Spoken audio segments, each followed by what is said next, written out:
René Maury, je suis un des viticulteurs du domaine des Coteaux de la Vézère et nous sommes à Alassac, en Corrèze, au nord du bassin de Brive.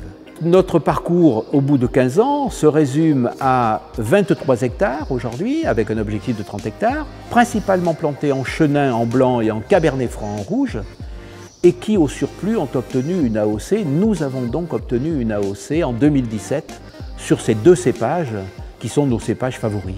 Aucun de nous n'était vigneron, et donc nous avons décidé dès le départ de fonctionner comme un domaine unique. Je veux dire par là qu'aucun de nous ne s'amuse à travailler son vignoble, sa vigne, comme il l'entend. Nous confions, nous les viticulteurs, à la cave viticole, le soin de planter, travailler la vigne, vendanger, vinifier et vendre.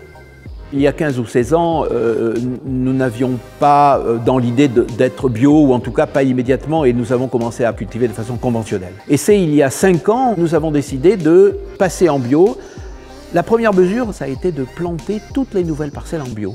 Et puis le basculement s'est fait de façon complète au 1er janvier 2018. Toutes nos parcelles anciennes sont désormais cultivées en bio. Alors pourquoi le bio ? La Corrèze est réputée quand même pour sa nature préservée, sa nature sauvage, etc. Et puis on le voit bien, les clients aujourd'hui veulent avoir des vins sains, des vins naturels. Et donc tout ceci a fait que dans à la fois un réflexe réfléchi et un réflexe un peu sentimental, si j'ose dire, vis-à-vis de notre environnement, nous avons décidé de tout convertir en bio. Et nous sommes d'ailleurs aujourd'hui le seul vignoble de la Corrèze à être 100% bio. Nous n'avons pas dans nos bouteilles de vin bio, puisque ce sont des cuvées anciennes, mais déjà les clients à qui nous expliquons que notre vignoble est en bio depuis maintenant 2 ans presque, manifestent une satisfaction totale. Et même, je vais vous dire, nous avons de plus en plus de clients qui nous demandent à visiter le vignoble.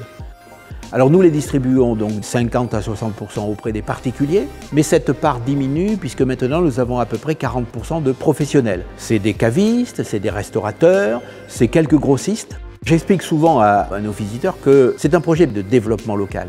Je cite souvent ce compliment que m'a fait le maire du village il y a quelques années. Il m'a dit « Vous êtes un embellisseur de paysages ». Le vignoble, c'est un marqueur de lieu. Et donc aujourd'hui, notre volonté, c'est non seulement de créer un vignoble qui soit pérenne, mais c'est aussi recréer une culture vigneronne dans ce bassin des Brives.